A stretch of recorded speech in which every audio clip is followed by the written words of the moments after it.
إن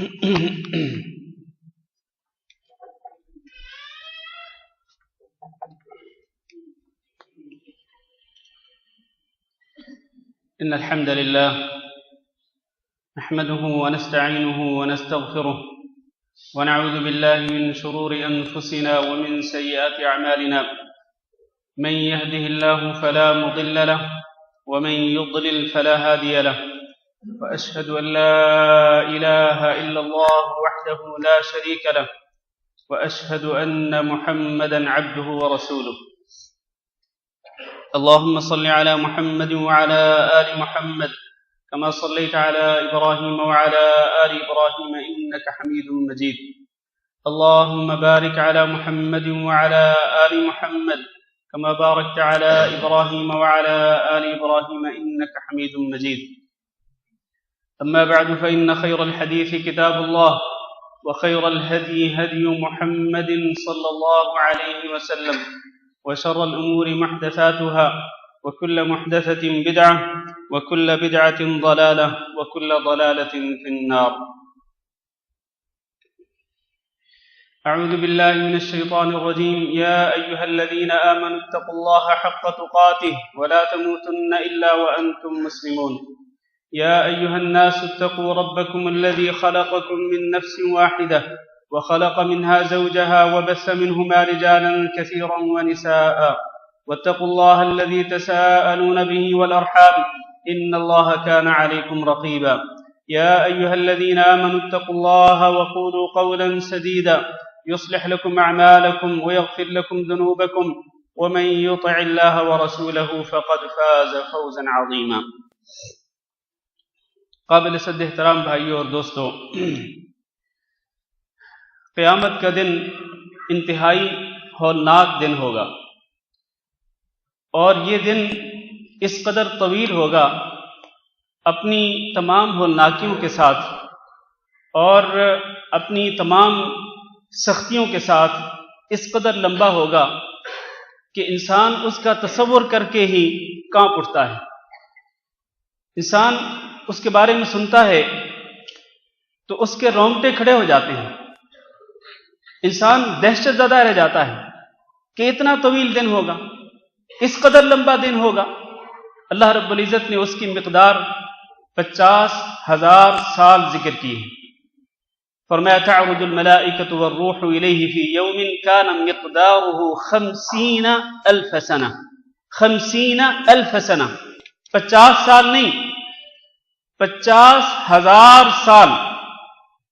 یہ اتنی لمبی مقدار ہے اور اتنا طویل دن ہے کہ اس کو سن کر ہی انسان دنگ رہ جاتا ہے اور انسان کانپ اٹھتا ہے. اور پھر اس قدر طویل اور خوفناک اور ہولناک دن جو ہے، اس میں یہ جو سورج اب ہم سے کروڑوں میل کی مسافت پر ہے، اور گرمیوں کے موسم میں ہم اس کی شدت کو، اس کی تمازت کو، اس کی دھوپ اور اس کی سختی کو ہم برداشت نہیں کر پاتے ہیں. یہ سورج قیامت کے دن انتہائی قریب آ جائے گا، انتہائی قریب. 50,000 سال کے برابر جو دن ہوگا اس میں یہ سورج ہم سے انتہائی قریب ہوگا. کتنا قریب ہوگا؟ کل میل، 1 میل کی مانند.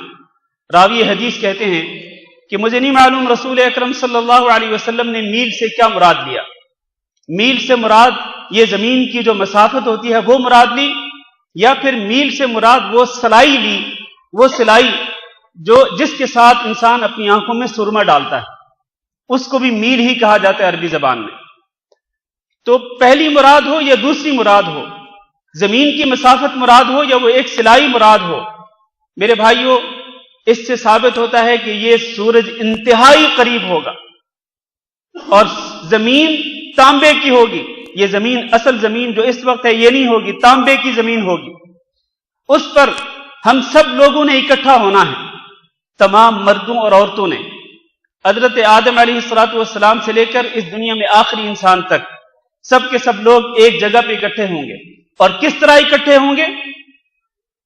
رسول اکرم صلی اللہ علیہ وسلم نے فرمایا کہ اس طرح اکٹھے ہوں گے جس طرح انسان اپنی ماں کے پیٹ سے پیدا ہوتا ہے. اور اس دن حالت کیا ہوگی؟ یوم یفر المرء من اخیہ وامہ وابیہ وصاحبتہ وبنیہ لکل امرئ منہم یومئذ شأن یغنیہ۔ اس دن ہر انسان اپنے بھائیوں سے دور بھاگے گا، اپنے ماں باپ سے دور بھاگے گا، اپنے بیوی بچوں سے دور بھاگے گا۔ لکل امرئ منہم یومئذ شأن یغنیہ، ہر انسان کو اس دن اپنی پڑی ہوگی، اپنی فکر دامنگیر ہوگی ہر انسان کو کہ اس کے ساتھ اب کیا ہوگا۔ جب اس کا حساب ہوگا، اس کے اعمال کا وزن ہوگا، تو پھر اس کے ساتھ کیا سلوک کیا جائے گا؟ اس کا نام اعمال اس کے دائیں ہاتھ میں پکڑایا جائے گا، یا اللہ نہ کرے اس کا نام اعمال اس کے بائیں ہاتھ میں پکڑایا جائے گا؟ اس کو جنت میں بھیجا جائے گا یا اس کو جہنم میں بھیجا جائے گا؟ یہ وہ ہولناک دن ہے، یہ وہ خوفناک دن ہے میرے عزیز بھائیوں، کہ اس دن کسی چیز کا سایہ نہیں ہوگا سوائے ایک سائے کے، اور وہ سایہ کون سا ہوگا؟ اللہ کے عرش کا سایہ ہوگا، باری تعالیٰ کے عرش کا سایہ ہوگا۔ اور اس سائے تلے جو خوش نصیب لوگ جمع ہوں گے، جن کو یہ سایہ نصیب ہوگا، وہ چند قسم کے لوگ ہوں گے، چند قسم کے لوگ۔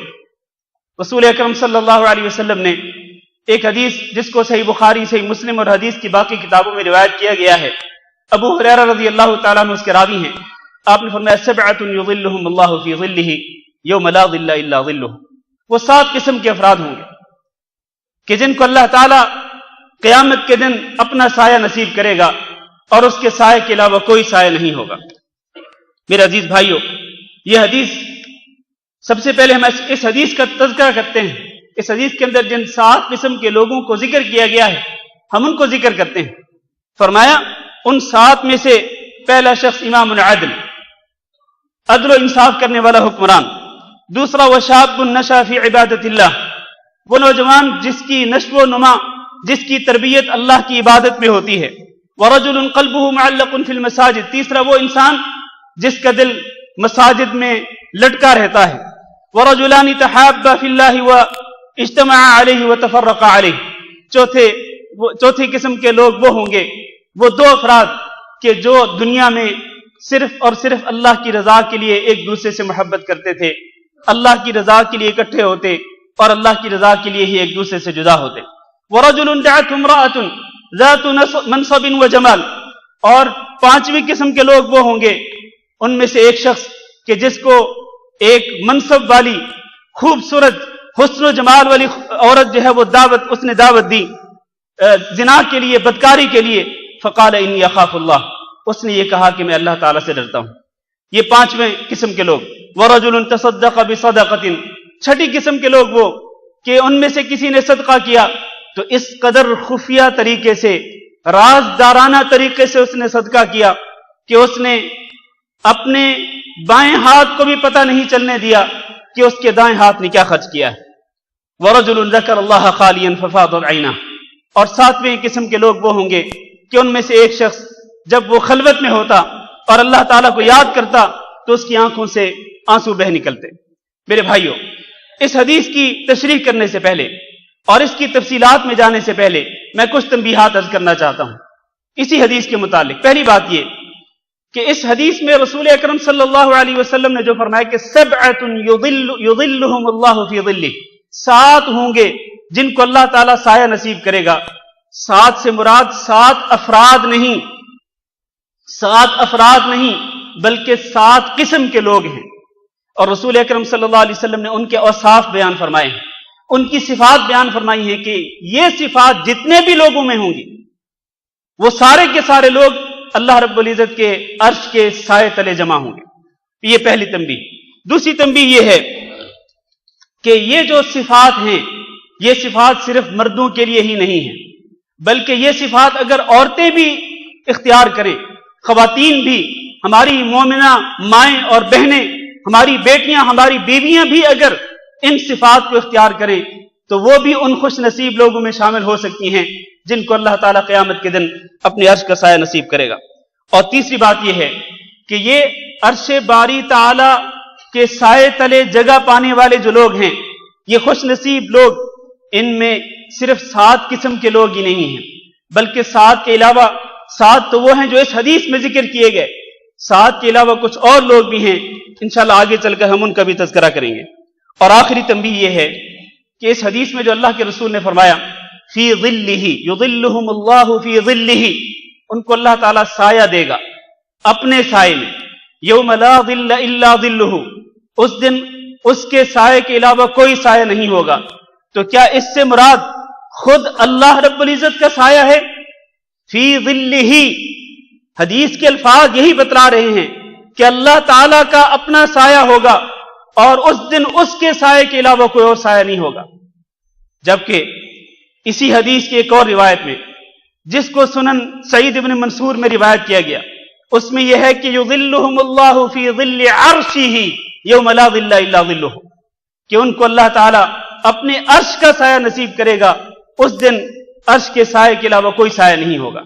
تو کیا اس سے مراد اللہ تعالیٰ کا اپنا سایہ ہے یا اس سے مراد اللہ کے عرش کا سایہ ہے؟ ہم جب مختلف روایات کو، مختلف احادیث کو سامنے رکھتے ہیں تو ہمیں یہ بات معلوم ہوتی ہے کہ اس سائے سے مراد در حقیقت اللہ کے عرش کا سایہ ہے۔ میرے بھائیوں، میں نے یہ کچھ تنبیہات ذکر کی اسی حدیث کے متعلق۔ آئیے اب ان 7 قسم کے لوگوں کا تفصیلی تذکرہ کرتے ہیں۔ پہلی قسم کا شخص وہ ہے الامام العادل، کہ وہ شخص جو کہ عدل و انصاف کے ساتھ حکمرانی کرتا ہو، جس کو فیصلہ کرنے کی اتھارٹی ملتی ہو، تو جب وہ فیصلہ کرتا ہو تو عدل و انصاف کے تقاضوں کے مطابق کرتا ہو، چاہے وہ کسی ملک کا بادشاہ ہو، وزیر اعظم ہو، صدر ہو، یا وہ اس ملک کا چیف جسٹس ہو، یا وہ کوئی عام قاضی جج ہو، یا وہ کوئی عام افسر ہو جس کے پاس کوئی اتھارٹی ہوتی ہے فیصلہ کرنے کی، تو جب وہ فیصلہ کرے تو عدل و انصاف کے تقاضوں کے مطابق وہ فیصلہ کرے اور وہ اپنے فیصلوں کے اندر ظلم اور زیادتی نہ کرے۔ اس قسم کے جو لوگ ہوں گے قیامت کے دن ان 7 قسم کے افراد میں شامل ہوں گے، 7 قسم کے لوگوں میں جن کو اللہ تعالیٰ اپنے عرش کا سایہ نصیب فرمائے گا۔ قرآن مجید میں اللہ رب العزت نے اسی بات کا حکم دیا ہے کہ جب فیصلہ کرو تو عدل و انصاف کے مطابق کرو۔ ان اللہ یأمرکم ان تؤدوا الامانات الی اہلہا، اللہ تعالیٰ تمہیں حکم دیتا ہے کہ امانتیں ان کو لوٹا دو جن کی وہ ہیں، جن وہ امانتوں کے جو حقدار ہیں، جو ان کے مالک ہیں، انہی کو واپس کر دو۔ دوسرا وَإِذَا حَكَمْتُمْ بَيْنَ النَّاسِ أَن تَحْكُمُوا بِالْعَدْلِ، جب تم لوگوں کے درمیان فیصلہ کرو تو پھر تم عدل و انصاف کے مطابق فیصلہ کیا کرو اور ظلم و زیادتی نہ کیا کرو۔ اور بلکہ اللہ تعالیٰ نے خود نبی کریم صلی اللہ علیہ وسلم کو حکم دیا وَأَنِ احْكُمْ بَيْنَهُمْ بِمَا أَنزَلَ اللَّهُ وَلَا تَتَّبِعْ أَهْوَاءَهُمْ، کہ آپ جب لوگوں کے درمیان فیصلہ کریں تو فیصلہ کس طرح کریں؟ اللہ کی شریعت کے مطابق فیصلہ کریں۔ اور ساتھ ہی یہ تنبیہ بھی کر دی کہ وَلَا تَتَّبِعْ أَهْوَاءَهُمْ، آپ لوگوں کی خواہشات کے پیچھے نہ چلیں، کیونکہ اگر آپ لوگوں کی خواہشات کے پیچھے چلیں گے تو پھر آپ کے فیصلے حق پر مبنی نہیں ہوں گے، آپ کے فیصلے انصاف اور عدل پر مبنی نہیں ہوں گے، بلکہ آپ کے فیصلے جو ہیں ان میں پھر زیادتی ہوگی، ظلم ہوگا، وہ آپ کے فیصلے حق سے ہٹے ہوئے ہوں گے۔ اس لیے کسی بھی شخص کو، جو بھی شخص فیصلہ کرنے کے اختیار رکھتا ہے، آپ دیکھیں گھر کے اندر آپ گھر کے سربراہ ہیں، اپنی فیملی کے سربراہ ہیں، آپ کے بچوں کے درمیان اگر جھگڑا ہو جائے اور بچے آپ کے پاس فیصلہ لے کر کے آئیں ابو جان ہمارے درمیان فیصلہ کریں، تو آپ کا فرض ہے کہ آپ ان میں سے، اگر آپ ان میں سے کسی ایک سے زیادہ محبت کرتے ہیں تو اس کی محبت میں آ کر، اس کی محبت میں گرفتار ہو کر آپ اس کے حق میں فیصلہ نہ کریں، بلکہ آپ فیصلہ وہ کریں جو عدل و انصاف کے مطابق۔ اگر آپ کا اور آپ کی بیوی کے درمیان جھگڑا ہو جاتا ہے اور پھر آپ کی بیوی آپ کو کہتی ہے یہ میرا موقف ہے، آپ نے میرا موقف سن لیا، اب آپ میرے اور اپنے درمیان فیصلہ کریں، آپ جو فیصلہ کریں گے وہ مجھے منظور ہوگا۔ عام طور پر اس صورتحال میں ہوتا یہ ہے کہ ایک انسان اپنی ہی خواہش نفس کی پیروی کرتا ہے، اپنی خواہش کے پیچھے چلتے ہوئے وہ فیصلہ کر دیتا ہے، کیونکہ اس کو اپنی انا بچانی ہوتی ہے، اپنی عزت بچانی ہوتی ہے۔ میرے بھائیوں، جب فیصلے اس طرح ہوتے ہیں اپنی انا کو بچانے کی خاطر، اپنی خواہش نفس کے پیچھے چلتے ہوئے، تو پھر انسان کبھی بھی عدل و انصاف کے مطابق فیصلے نہیں کر پاتا ہے۔ لہذا اپنی انا کے خلاف، اپنی خواہش نفس کے خلاف اگر وہ فیصلہ بیوی کے حق میں جاتا ہے تو بیوی کے حق میں فیصلہ کرتے۔ اسی طرح آپ اگر آفس میں ہیں، آپ اگر کسی کمپنی کے مدیر ہیں، آپ کسی کمپنی کے مالک ہیں، آپ کے سامنے کوئی فیصلہ آتا ہے، آپ پر فرض ہے کہ آپ فیصلہ عدل و انصاف کے مطابق کریں۔ رسول اکرم صلی اللہ علیہ وسلم کے ارشاد سنیے، فرمایا ان المقسطین عند اللہ علی منابر من نور عن یمین الرحمن۔ دنیا میں جو لوگ عدل و انصاف کرتے تھے وہ قیامت کے دن رحمان کے دائیں طرف رکھے ہوئے ممبروں پر بیٹھے ہوئے ہوں گے، رحمان کے دائیں طرف، وکلتا یدیہ یمین، اور اللہ رب العزت کی دونوں اطراف جو ہیں وہ دائیں ہیں۔ یہ نہیں ہے کہ ایک سائڈ دائیں ہو اور دوسری بائیں ہو، نہیں، دونوں ہاتھ اللہ تعالیٰ کے دائیں ہیں۔ تو یمین یعنی اللہ رب العزت کے دونوں اطراف، ادھر بھی اور ادھر بھی، دونوں اطراف رکھے ہوئے جو ممبر ہوں گے، ان ممبروں پر کن لوگوں کو بٹھایا جائے گا؟ ان لوگوں کو بٹھایا جائے گا جو دنیا کے اندر جب فیصلہ کرتے تھے تو عدل و انصاف کے مطابق فیصلے کرتے تھے۔ یہ وہ پہلی قسم کے لوگ ہیں۔ دوسری قسم کے لوگ، میں بات کو مختصر کر رہا ہوں کیونکہ لوگ باہر کھڑے ہوئے ہیں۔ دوسری قسم کے لوگ وہ نوجوان جن کی نشو و نما اللہ کی عبادت میں ہوتی ہے۔ آپ جانتے ہیں کہ جوانی کا مرحلہ بڑا حساس ہوتا ہے۔ جب انسان جوانی کے مرحلے میں داخل ہوتا ہے، بچپنے سے نکل کر جوانی کے مرحلے میں آتا ہے، تو عموماً ہوتا یہ ہے کہ اس کو بہکانے والی چیزیں بہت ساری موجود ہوتی ہیں، گھر کے اندر بھی، گھر سے باہر بھی، اسکول کے اندر بھی، کالج یونیورسٹی کے اندر بھی، ہر طرف اس کو بہکانے والی، اس کو گمراہ کرنے والی چیزیں اس کو گھیرے ہوئے ہوتی ہیں۔ بلکہ آج کل تو وہ چیزیں ہیں جو ہماری جیبوں کے اندر موجود ہیں، جو ہمیں بہکا سکتی ہیں، ہمیں گمراہ کر سکتی ہیں۔ آج ساری دنیا ہماری جیب کے اندر موجود ہے۔ کس کے پاس آج وہ ساری دنیا کو دیکھنے والا وہ نیٹ موجود نہیں، ہر شخص کے پاس موجود ہے۔ اس طرح کی صورتحال میں خصوصاً نوجوان طبقہ اگر اللہ رب العزت کی عبادت پہ ڈٹا رہتا ہے، نوجوان لوگ بہکاوے میں نہیں آتے، گمراہ نہیں ہوتے ہیں، اور وہ اپنی آنکھوں کی حفاظت کرتے ہیں، آنکھوں سے وہ غلط چیزیں نہیں دیکھتے، کانوں سے وہ موسیقی اور گانے وغیرہ نہیں سنتے، اور اپنے پیروں کے ذریعے چل کر وہ برے دوستوں کی طرف یا ان جگہوں پہ نہیں جاتے ہیں جہاں پر وہ برائیوں کے ارتکاب کرتے ہیں، بلکہ وہ اپنے آپ کو ثابت قدم رکھتے ہیں اللہ کی اطاعت پر، اللہ کی فرمان برداری پر۔ شاب نشأ فی عبادت اللہ، وہ نوجوان جس کی نشو و نما، جس کی تربیت اور جس کی جوانی کا مرحلہ اللہ کی عبادت میں گزر جاتا ہے، تو یہ خوش نصیب نوجوان ان 7 قسم کے لوگوں میں شامل ہو جاتا ہے جن کو اللہ رب العزت قیامت کے دن اپنے عرش کا سایہ نصیب فرمائے گا۔ اللہ تعالیٰ نے قرآن مجید کے اندر اصحاب الکہف کا ذکر کیا ہے۔ یہ کون تھے اصحاب الکہف؟ آپ ہر جمعہ کو سورۃ الکہف پڑھتے ہوں گے، کبھی غور کیا کہ یہ اصحاب الکہف کون تھے؟ نحن نقص علیک نبأهم بالحق انہم فتیۃ آمنوا بربہم وزدناہم ہدی۔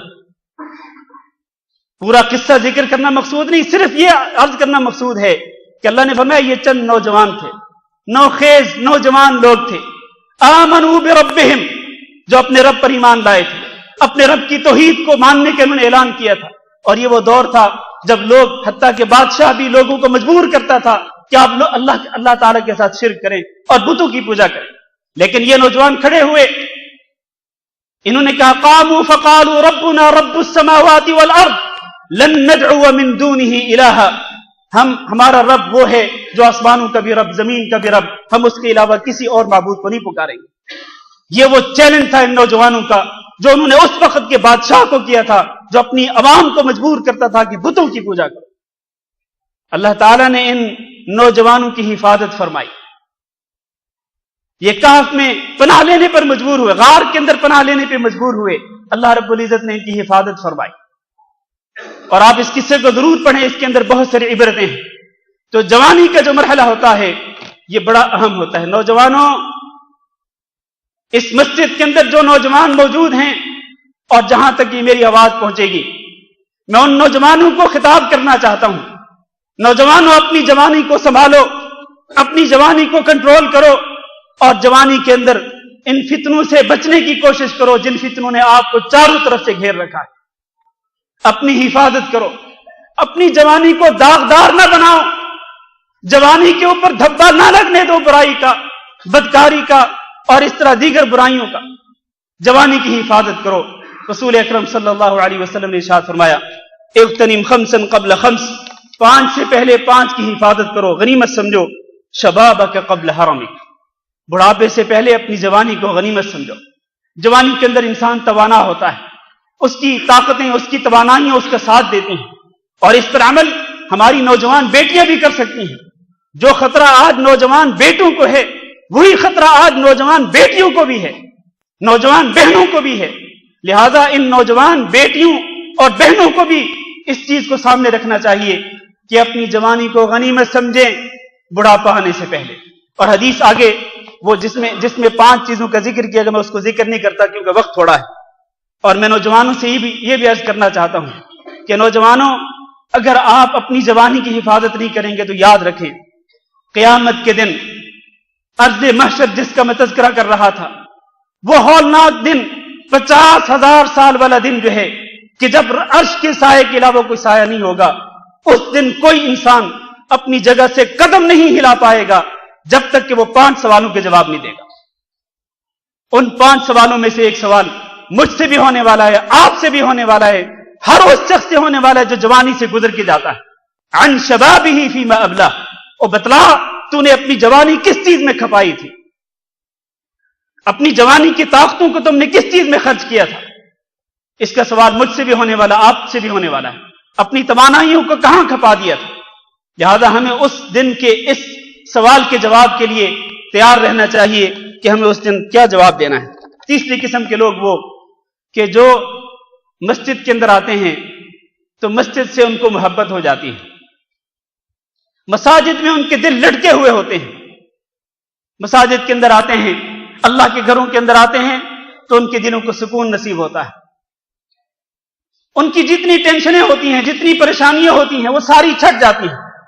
اللہ کے گھر کے اندر آ کر وہ اللہ تعالیٰ سے گفتگو کرتے ہیں, اللہ سے سرگوشی کرتے ہیں, رکوع میں سجدے میں, تو ساری پریشانیاں چھٹ جاتی ہیں. پھر ان کا دل مسجد کے ساتھ لگ جاتا ہے, مسجد سے باہر نکلنے کو دل نہیں کرتا ہے. اور اگر اپنی ضرورت کے لیے باہر نکلتے ہیں تو بےتاب ہو جاتے ہیں کہ کب مسجد کی طرف واپس لوٹیں گے. رجل قلبه معلق فی المساجد, وہ 7 قسم کے افراد جن کو اللہ تعالیٰ قیامت کے دن اپنے عرش کا سایہ نصیب فرمائے گا, ان میں سے ایک شخص وہ جس کا دل مسجد کے ساتھ لٹکا ہوا ہو. رسول اکرم صلی اللہ علیہ وسلم نے ارشاد فرمایا, من توضا وجاء الى المسجد, جو شخص وضو کرے اور مسجد کی طرف آئے, فهو زائر اللہ عز وجل, تو وہ اللہ رب العزت کا مہمان ہوتا ہے. وضو کر کے آپ مسجد کے اندر آئے, آپ کس کے مہمان بن گئے؟ آپ اللہ کے مہمان بن گئے. اللہ کے رسول فرماتے ہیں فحق علی المزور ان یکرم الزائر, تو اللہ رب العزت کا حق ہے, اللہ رب العزت پر یہ حق ہو جاتی ہے یہ بات کہ وہ اپنے مہمان کا اکرام کرے, اپنے مہمان کی عزت افزائی کرے. اور اس کی عزت افزائی کیا ہوتی ہے وہ دوسری حدیث میں رسول اکرم صلی اللہ علیہ وسلم نے وضاحت فرمائی. آپ نے فرمایا من غدا الى المسجد او راح اعد الله له نزله في الجنه كلما غدا او راح, جو شخص صبح کے وقت مسجد میں جائے یا شام کے وقت مسجد میں جائے تو اللہ رب العزت اس کے لیے جنت کے اندر مہمان نوازی تیار کرتا ہے. صبح کے وقت بھی, شام کے وقت بھی, جب بھی وہ مسجد میں جاتا ہے اس کے لیے مہمان نوازی اللہ تعالیٰ کی طرف سے تیار کی جاتی ہے جنت کے اندر. تو کیا میں اور آپ اللہ رب العزت کی اس مہمان نوازی کے حقدار نہیں بننا چاہتے؟ اور کیا میں اور آپ ہم قیامت کے دن عرش باری تعالیٰ کے سائے تلے جمع ہونے والے خوش نصیب لوگوں میں شامل نہیں ہونا چاہتے؟ یقیناً چاہتے ہیں. تو پھر مسجدوں کے ساتھ دل لگا لو, اللہ کے گھروں کے ساتھ دل لگا لو. بڑے دکھ اور افسوس سے کہنا پڑتا ہے کہ آج بہت سارے مسلمان مسجد کے اندر اگر آتے بھی ہیں, پہلے تو نہیں آتے, لیکن اگر آتے بھی ہیں تو 4 ٹکریں مار کے چلے جاتے ہیں. کچھ نہیں ان کو پتا ہوتا کہ انہوں نے مسجد کے اندر آ کر کیا پڑھا, کیا کہا, کیا مانگا. جیسے آئے اسی طرح نکل کے چلے گئے. یہی وجہ ہے کہ آج ہماری نمازیں بالکل بے روح ہو کر رہ گئی ہیں. ہماری نمازوں کے اندر روح نہیں ہے, ہماری نمازوں کے اندر خشوع و خضوع نہیں ہے, محبت نہیں ہے, اللہ رب العزت کا خوف نہیں ہے, جس کی وجہ سے ہم مسجد سے باہر جاتے ہیں, نماز پڑھی, مسجد سے باہر نکلتے ہیں, سگریٹ پھونک لیتے ہیں. مسجد سے نکلتے ہی فوراً ہم اللہ رب العزت کی نافرمانی کرتے ہیں. حالانکہ نماز وہ ہے ان الصلاۃ تنہی عن الفحشاء والمنکر, نماز تو وہ ہوتی ہے جو بے حیائی کے کام سے منع روکتی ہے اور برائی کے کام سے روکتی ہے. لیکن یہ کیسی نماز ہے کہ ہم نے امام کے پیچھے جماعت کے ساتھ نماز پڑھی, باہر نکلے لوگوں کی غیبت کرنی شروع کر دی, باہر نکلے اور لوگوں کو گالی گلوچ کرنا شروع کر دی, باہر نکلے سگریٹ نوشی کرنا شروع کر دی, باہر نکلے جھوٹ بولنا شروع کر دیا, باہر نکلے ہم دیگر برائیوں کے اندر مبتلا ہو گئے. تو بتلائیے ان نمازوں کا کیا فائدہ ہے؟ مساجد کے ساتھ دل لگائیے, مساجد کے اندر آ کر اللہ رب العزت سے محبت کے ساتھ، اللہ کے خوف کے ساتھ اللہ کو پکاریے، اللہ کی یہ نمازیں ادا کیجئے، پھر دیکھیے یہ نمازیں آپ کو روکتی ہیں کہ نہیں روکتی ہیں برائی کے کاموں سے۔ تو یہ تیسری قسم کے افراد ہیں۔ چوتھی قسم کے لوگ وہ دو افراد جو صرف اللہ کی رضا کی خاطر محبت کرتے ہیں اور اللہ کی رضا کی خاطر جمع ہوتے، اکٹھے ہوتے ہیں اور اللہ کی رضا کی خاطر ایک دوسرے سے جدا ہوتے ہیں۔ دنیا کے اندر ایک دوسرے سے محبت کرنے والے لوگ بہت ہیں۔ کوئی کسی سے اس کے مال کی وجہ سے محبت کرتا ہے، کوئی کسی سے اس کے منصب کی وجہ سے محبت کرتا ہے، کوئی کسی سے اس کے خاندان کی وجہ سے محبت کرتا ہے، کوئی کسی بنا پر دنیاوی اغراض و مقاصد ہمارے سامنے ہوتے ہیں کہ کل کو یہ بندہ میرے کام آئے گا، یہ افسر ہے، یہ کمپنی کا مدیر ہے، یہ فلاں ہے، کل کو یہ بندہ میرے کام آئے گا، میں اس سے محبت کروں، اس سے تعلق جوڑوں، اس کو ہدیہ دوں، گفٹ دوں۔ یہ ساری چیزیں ہم دنیا کے حصول کے لیے کرتے ہیں۔ کیا کبھی کسی سے اللہ کی رضا کی خاطر بھی محبت کی کہ یہ بندہ اللہ کا فرما بردار ہے، نیک ہے، میں اس سے محبت کر لوں؟ میرے بھائیو، یہ وہ محبت ہے جو قیامت کے دن بھی باقی رہے گی، ورنہ یاد رکھیے ساری محبتیں، ساری دوستیاں ختم ہو جائیں گی جو دنیاوی اغراض و مقاصد کی خاطر ہوتی ہیں۔ صرف اور صرف وہ محبت باقی رہے گی جو صرف اللہ کی رضا کی خاطر ہو۔ اور پھر اس کی فضیلت کتنی زیادہ ہے، اس بارے میں اتنی حدیثیں ہیں کہ میں ان کو ذکر نہیں کر سکتا ہوں۔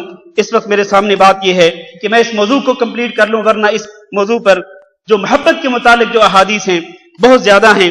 رسول اکرم صلی اللہ علیہ وسلم کے ایک فرمان سنیے، آپ نے فرمایا المتحابون فی اللہ فی ظل العرش یوم لا ظل الا ظلہ۔ جو لوگ آپس میں ایک دوسرے سے اللہ کی رضا کی خاطر محبت کرتے ہیں تو اللہ کے عرش کے سائے میں ہوں گے اس دن، جب کہ اللہ کے سائے کے علاوہ کوئی اور سایہ نہیں ہوگا۔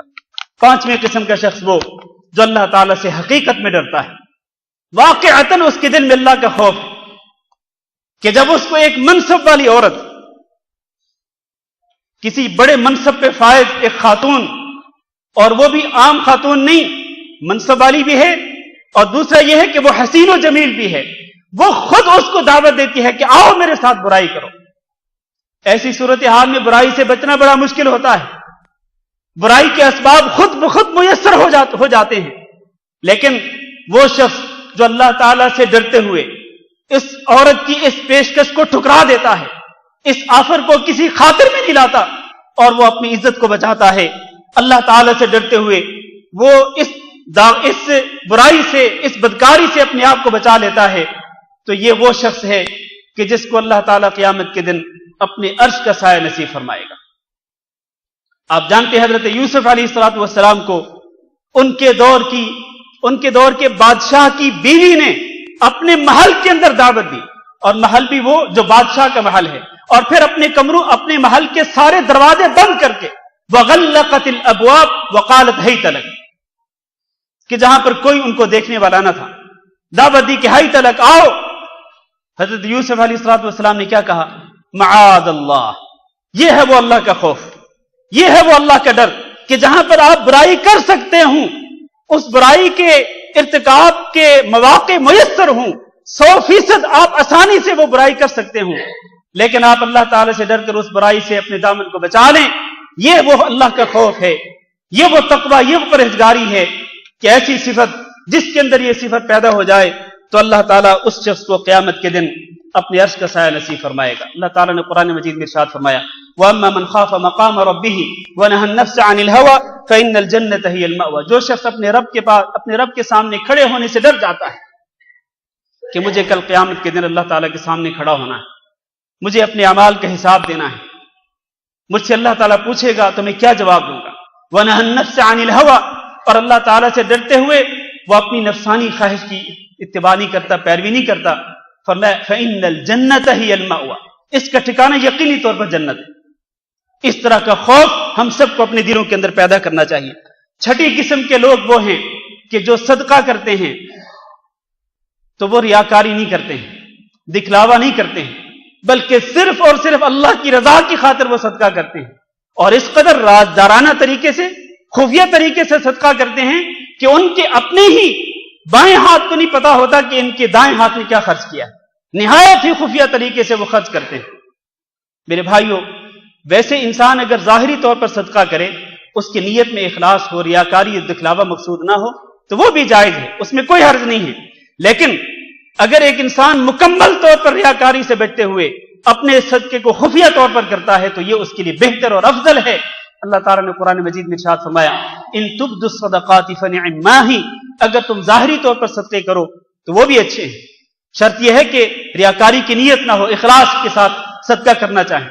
لیکن وَإِن تُخْفُوهَا وَتُؤْتُوهَا الْفُقَرَاءَ فَهُوَ خَيْرٌ لَكُمْ، اگر تم ان کو چھپا کے کرو گے اور فقیروں کے ہاتھ میں جا کے صدقہ دے دو گے، فقیروں کو بھی پتہ نہیں چلنے دو گے کہ صدقہ کرنے والا کون ہے، فَهُوَ خَيْرٌ لَكُمْ، تو یہ تمہارے لیے بہتر ہے۔ رسول اکرم صلی اللہ علیہ وسلم کے ارشاد گرامی ہے صدقۃ السر تطفئ غضب الرب، یہ جو خفیہ طور پر صدقہ ہوتا ہے یہ اللہ تعالیٰ کے غضب کو، اس کے غصے کو بجھا دیتا ہے۔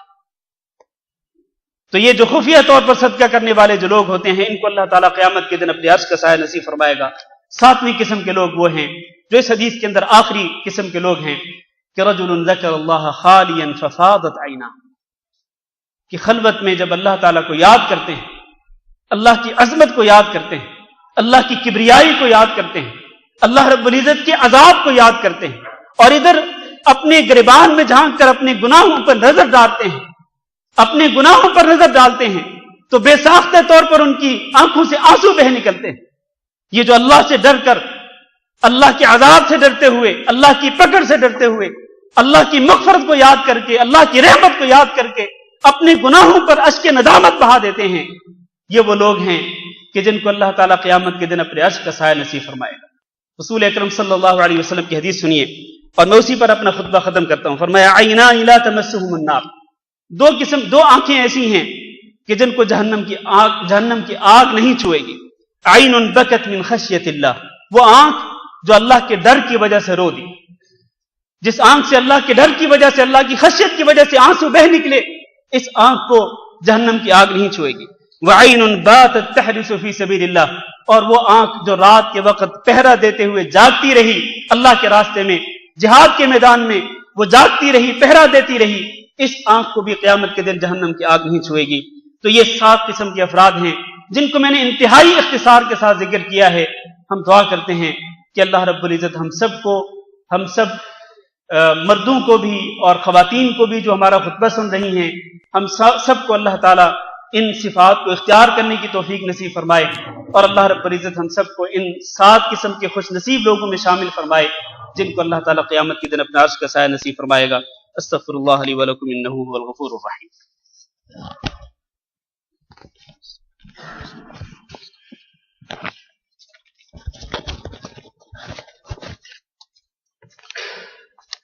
إن الحمد لله نحمده ونستعينه ونستغفره ونعوذ بالله من شرور أنفسنا ومن سيئات أعمالنا، من يهده الله فلا مضل له ومن يضلل فلا هادي له، وأشهد أن لا إله إلا الله وحده لا شريك له، وأشهد أن محمدا عبده ورسوله۔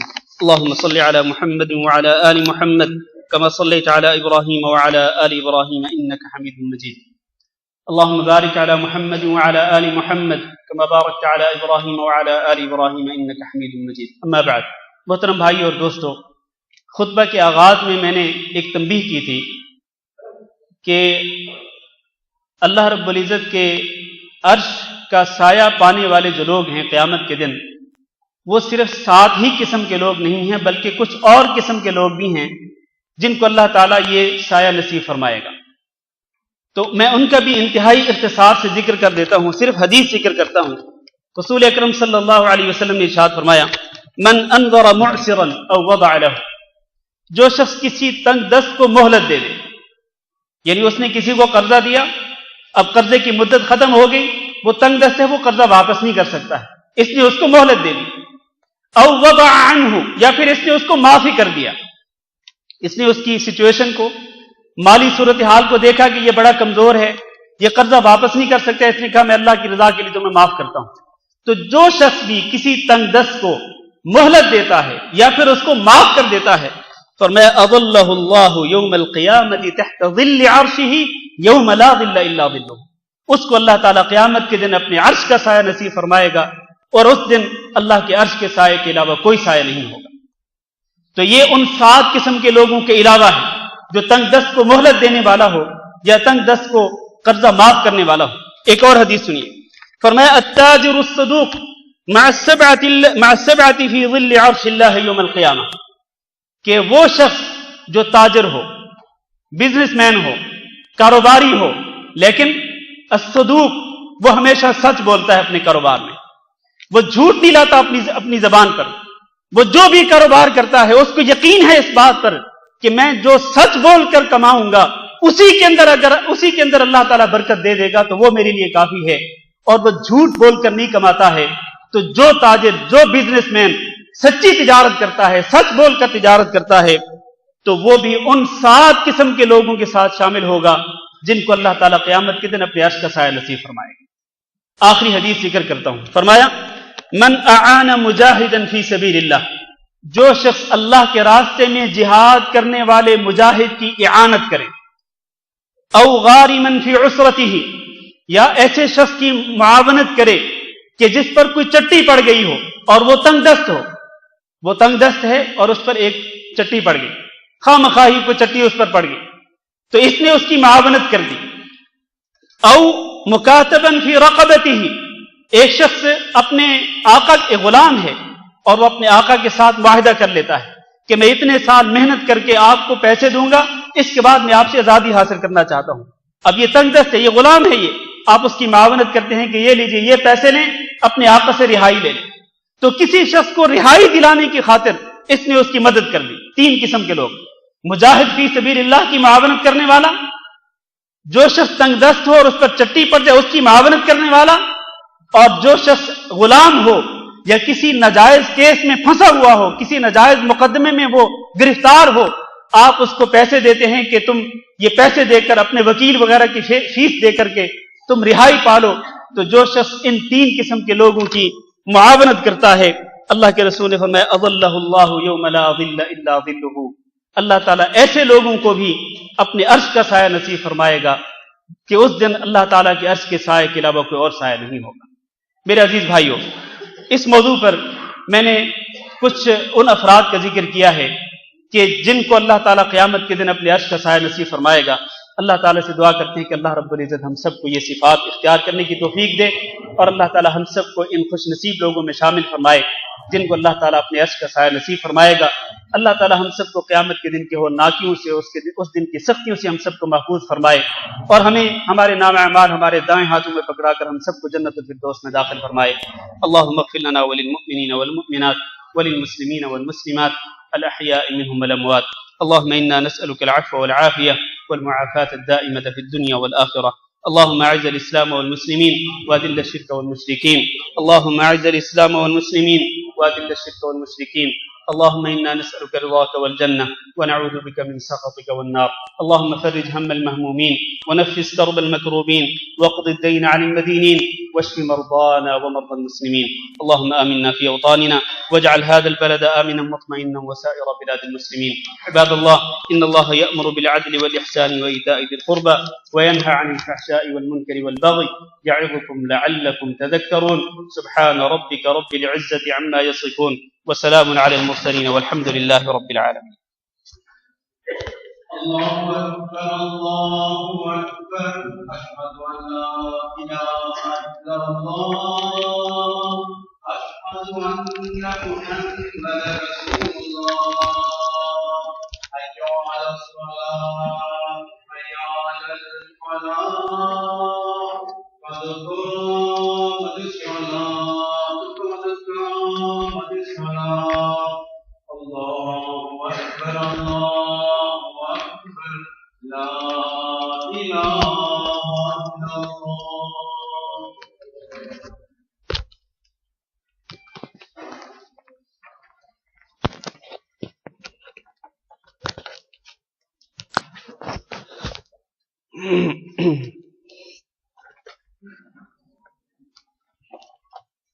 صفحے درست کر لیں،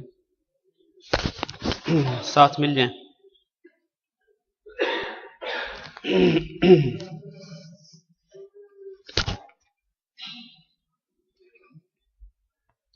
اللہ اکبر،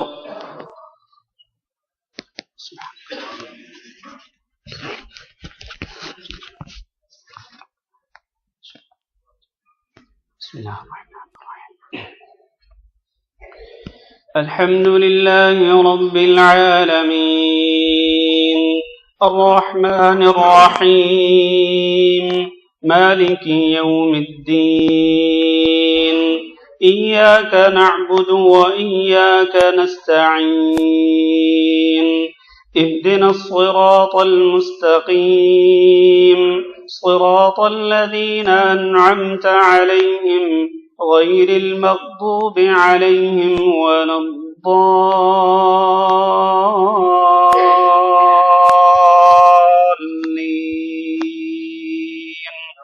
آمين.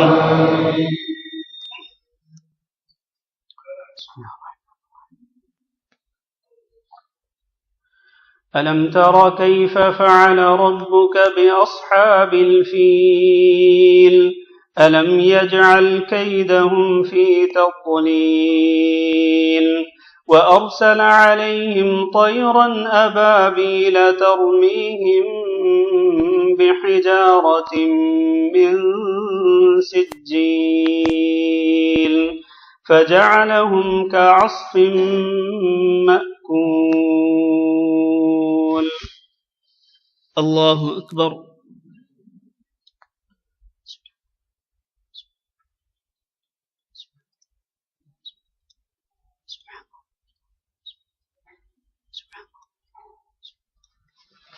سمع الله لمن حمده.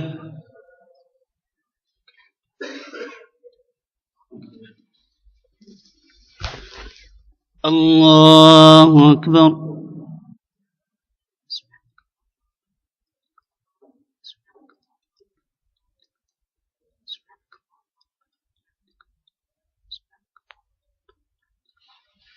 الله أكبر.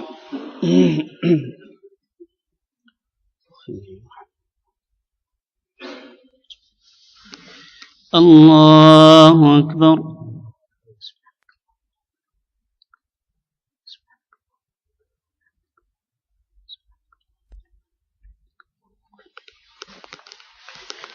الله أكبر. الحمد لله رب العالمين الرحمن الرحيم مالك يوم الدين إياك نعبد وإياك نستعين اهدنا الصراط المستقيم صراط الذين أنعمت عليهم غير المغضوب عليهم ولا الضالين آمين.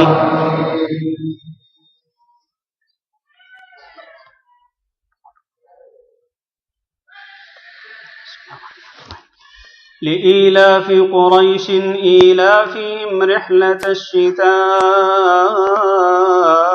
والصيف فليعبدوا رب هذا البيت الذي أطعمهم من جوع وآمنهم من خوف.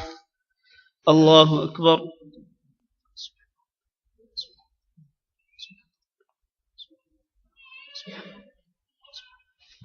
سمع الله لمن حمده.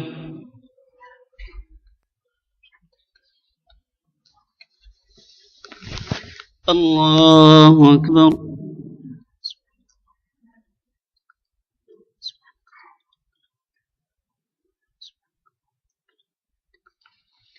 الله أكبر.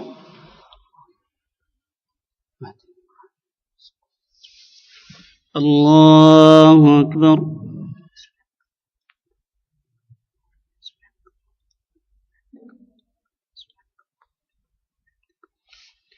الله أكبر.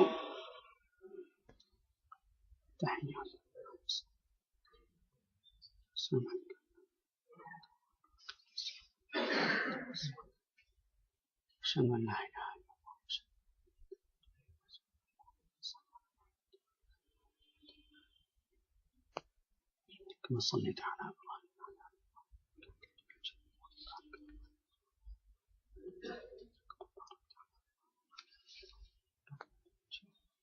اللهم إنا نعوذ بك.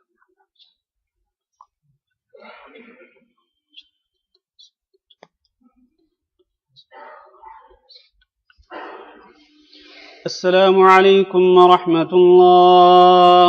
السلام عليكم ورحمة الله.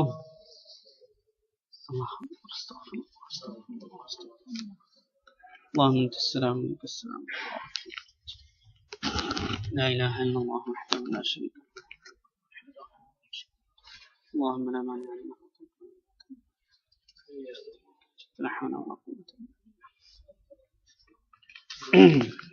بسم اللہ الرحمن الرحیم. میرے بھائیو، ایک تو اعلان ہے آپ کی یاد دہانی کے لیے کہ آج مغرب کی نماز کے بعد انشاءاللہ مختصر صحیح البخاری کا درس ہوگا مسجد احمد المہری میں، جو یہاں آپ کے سالمیہ میں گلف مارٹ کے پاس ہی ہے، اور پھر انشاءاللہ عشاء کی نماز کے بعد تفسیر کا درس بھی ہوگا. اور کچھ ہمارے دوستوں نے دعا کی اپیل کی ہے. ایک ہمارے بھائی ہیں، انہوں نے لکھا ہے کہ میری چاچی کو کینسر ہوا ہے اور وہ شدید تکلیف میں ہیں، ان کے لیے دعا کریں. تو ہم ان کے لیے دعا کرتے ہیں، اللہ رب العزت ان کو شفائے کاملہ نصیب فرمائے اور ان کو صحت اور تندرستی سے نوازے. اور اسی طرح باقی جتنے بھی بیمار ہیں، ہم میں بیمار ہوں یا جن کے لیے دعا کی اپیل کی گئی، تمام بیماروں کے لیے ہم دعا کرتے ہیں کہ اللہ تعالیٰ سب کو شفائے کاملہ نصیب فرمائے. اللہ تعالیٰ ہمیں بھی صحت اور عافیت سے نوازے اور تمام بیماریوں سے محفوظ رکھے. اور ایک عزیز نے ابھی جمعہ سے پہلے بتلایا کہ ان کی ایک آنٹی جو ہیں ان کا انتقال ہو گیا ہے، تو ہم ان کے لیے دعا کرتے ہیں اللہ رب العزت ان کی مغفرت فرمائے اور اللہ رب العزت ان کے گناہوں کو معاف کرے اور ان کی قبر کو جنت کا باغ بنائے. اسی طرح جتنے بھی مسلمان بھائی بہنیں فوت ہوئے ہیں تو سب کے لیے دعا کرتے ہیں اللہ تعالیٰ سب کی مغفرت فرمائے اور اللہ رب العزت ہمارا خاتمہ بھی ایمان پر فرمائے اور ہم سب کو عذاب قبر سے اور عذاب جہنم سے محفوظ رکھے. جزاکم اللہ خیر. یہ کسی بھائی نے سوال لکھا ہے، اس سے گزارش ہے کہ وہ اپنے سوال کا جواب مجھ سے یہ سنتے پڑھنے کے بعد مجھ سے لے لیں. جزاکم اللہ خیر.